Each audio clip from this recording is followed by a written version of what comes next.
Hey guys, this is Soul Fusion, and I wanted to do something a little bit different. Still working on my playthrough for Nio, but this week I wanted to talk about something related to video games, and we're gonna be talking about DLC. I just wanted to talk about just my issues with DLC at the moment.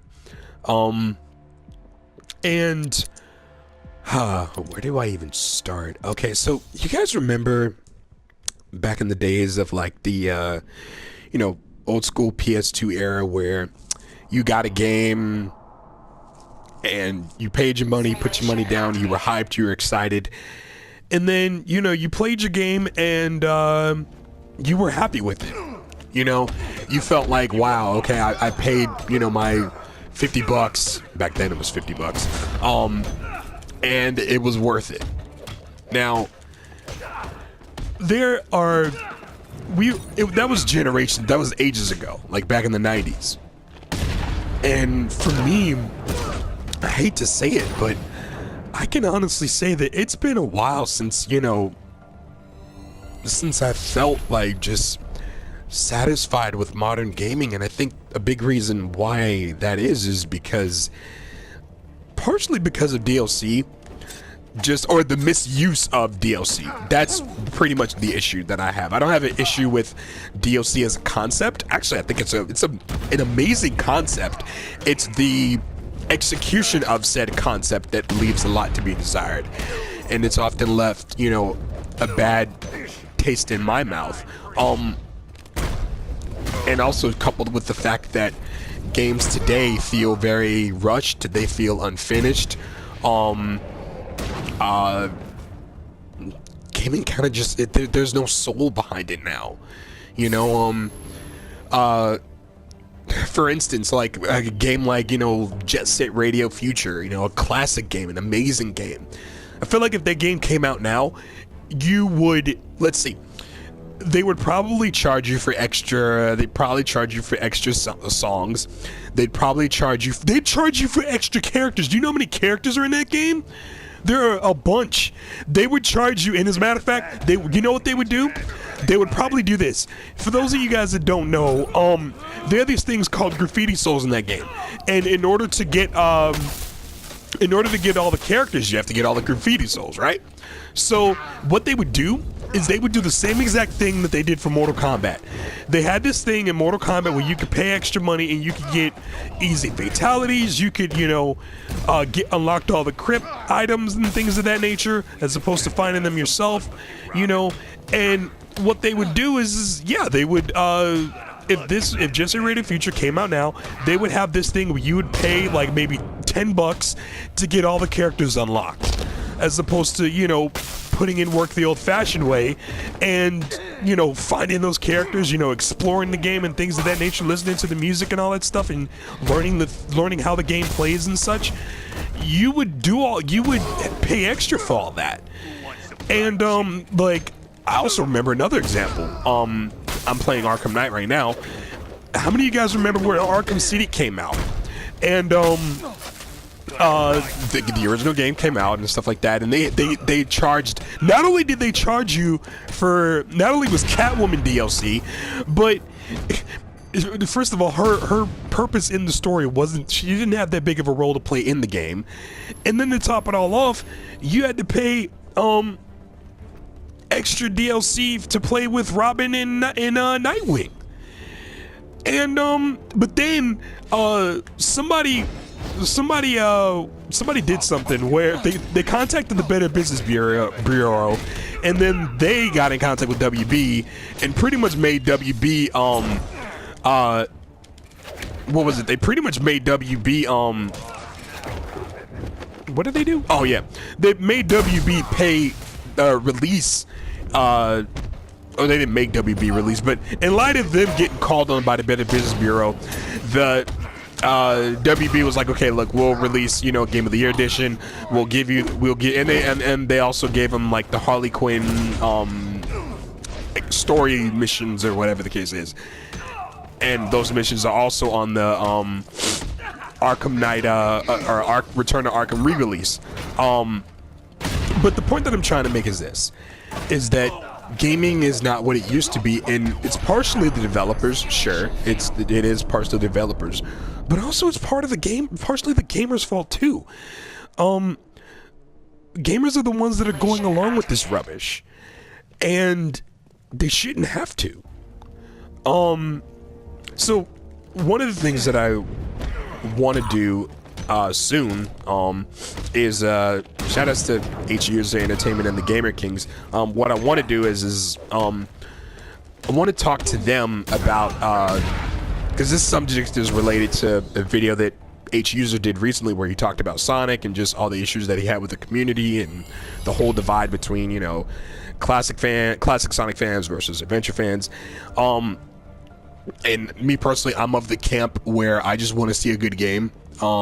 And I hate the fact that, you know, similar to what he was talking about, we have to go through all these issues, unnecessary issues, just to get what we want and to get what we should have had all this time.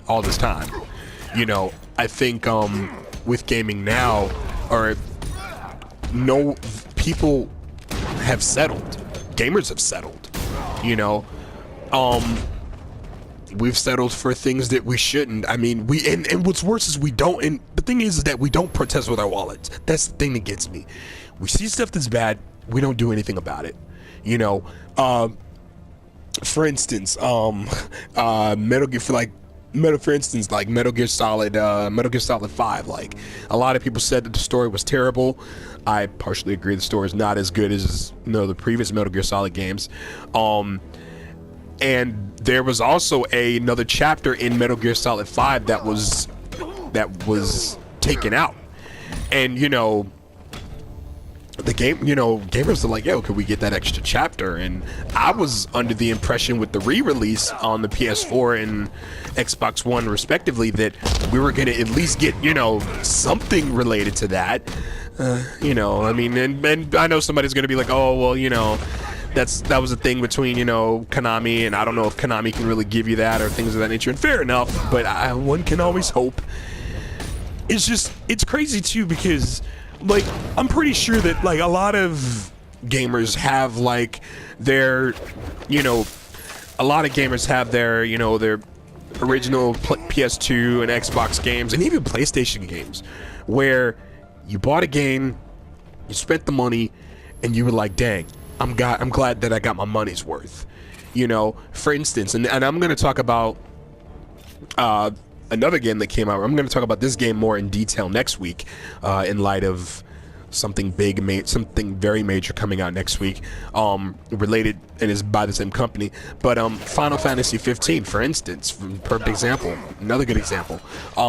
With Final Fantasy 15, a lot of people say that, you know, the game's story isn't as good as the other ones, as the other previous Final Fantasy games. I concur. I'm playing Final Fantasy 10 personally now, and there's a lot of things in 10 that I really enjoy, that 15 didn't have. And one of the things that I'm noticing about that game is the fact that, you know, now they are starting to, you know, now they're taking the DLC route where it's like, okay, we'll try to give you the game that we always wanted to give you, you know, beforehand. Now, with that game, it's a little bit different because that game went through a couple issues behind the scenes in order for us to get what we got. But still, the point is that, and that's not the only game that's done this. There have been other games in the past where it's come out, like for instance, to elucidate my point, a game could come out, like a AAA game could come out, and, you know, for whatever reason, you know, the game could feel incomplete. What the developers will do is, you know, they'll either release DLC that's already on the disc, or, you know, they'll just release DLC to, for lack of a better phrase, patch up the game that should have already been patched up at release. You know, I mean, imagine if they did that with Final Fantasy VII. You know, that's a hollowed, you know, classic. Imagine if they did that with, you know, they did do that with Halo. Only thing is that it wasn't called DLC, it was called Expanded Universe, and you had to travel over land and sea in order to understand the story for that game. But my point is that developers now are not giving you full games. You have to go out and buy, you know, all this stuff. You know, like I said, you know, if there's a AAA game that comes out, you never get the full game in one place. You have to go to Amazon. They'll give you, you know, another costume. If you shop at Best Buy, then they'll give you another costume. If you go to GameStop, then you'll get another costume plus, like, I don't know, you know, access to like extra soundtrack material or whatever. It's just like, it doesn't make sense. It doesn't make sense. It doesn't get it. And what's worse is the fact that people go along with this crap. You know, and it is partially the gamer's fault, because it's like, yo, we grew up playing full games. You know, we let the company hear it. If a game was terrible, if we didn't like the process, if we didn't like the game, we made sure that the developers knew about it. We made sure that the developers knew about it, and they made things right in the sequel. If a game came out and it was terrible, or there was an issue that, you know, and there was an issue that gamers had, they didn't buy it. And the developer was like, yo, we need to do something else and make this sequel amazing. So we'll answer people's problems and people's qualms that they had with the first one. And just the issue that I have with it is just the fact that, you know, we don't protest the things that we should. And I think this is a deeper issue than just video games. I think the truth of the matter is I think as a society, we don't stand up against the things that we know are wrong. And we let people, for lack of a better phrase, get away with murder. You know, we let people, or we let, you know, companies, developers, whatever, get away with things that they shouldn't, and then we wonder why things are bad. Okay. Thanks. And I think that's just the way it is. We don't let the companies know what you're doing is not cool. You need to stop and get your act together, otherwise you won't be a company for very long. So then another big question I got for you guys. Do you guys think that that if things continue the way that they are, we will be in another gaming crisis?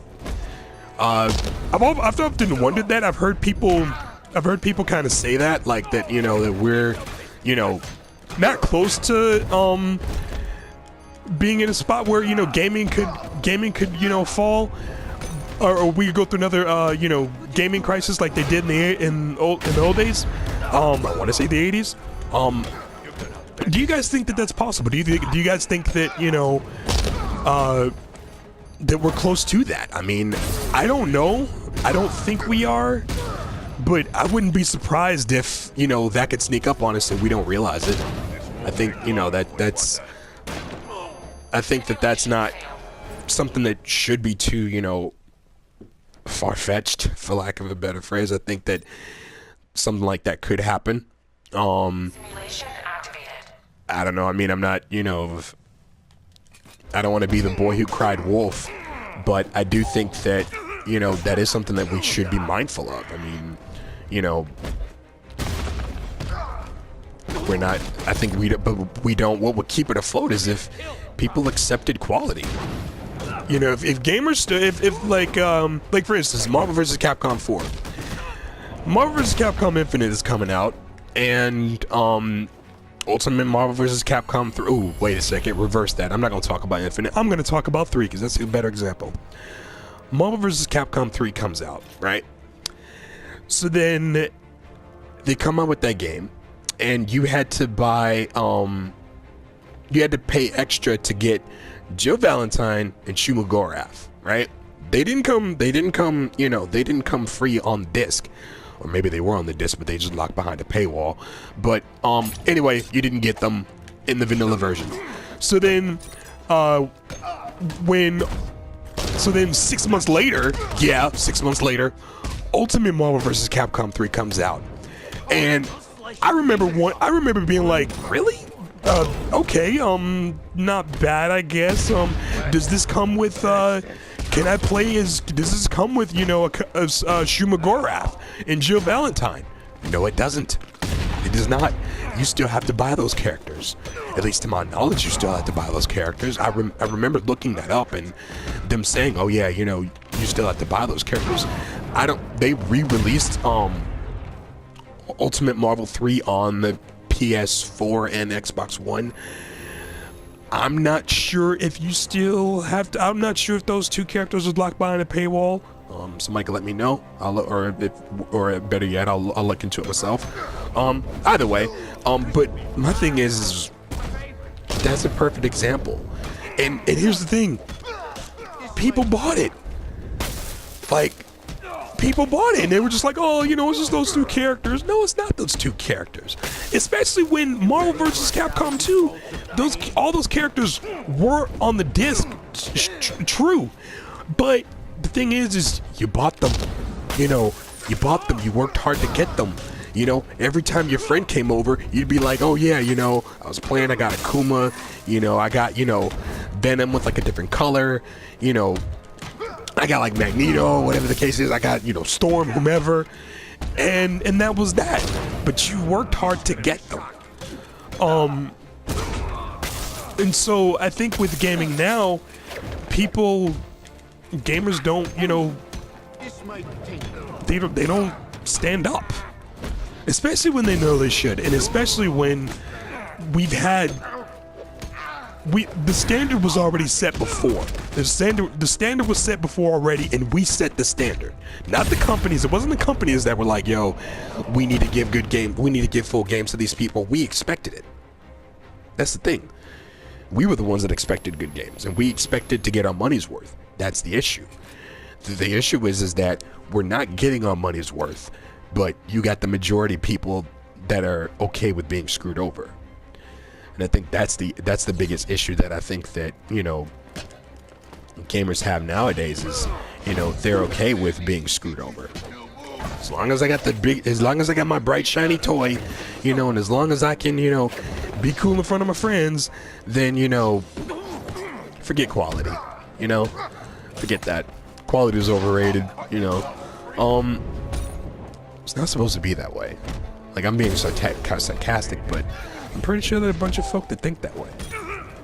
And the sad part is that in the past, like I'm telling you, you know, I would never have, you know, if you had told me that, you know, you would have to travel over land and sea just to get a complete version of the game that you bought and go to all these different stores, I wouldn't believe it. But unfortunately, this is where we're at, kids. And what's worse is that we're the ones that got ourselves here. So yeah, that's kind of what I wanted to talk about. I'm gonna end up doing something like this. Just, you know, every few weeks or something like that. Just, you know, once a week maybe I'll you know, make like a small video here and there, in, you know, in between playthroughs and such, just to talk about just, you know, things that are on my heart / you know, related to gaming, or maybe, you know, different issues, you know, that I see and things of that sort. So yeah, I'm gonna get back on to playing Nio. I'll get back on doing that. And then also I want to see if I can get in contact with H-User. Maybe we can do like a Skype call or something like that, and just we'll be probably talking about Sonic, considering the fact there's a bunch of Sonic news that's come out and stuff like that. So that'd be pretty cool. I'd be excited to actually do something like that. So yeah, keep it locked right here, and I'll catch you guys on the flip side. Later.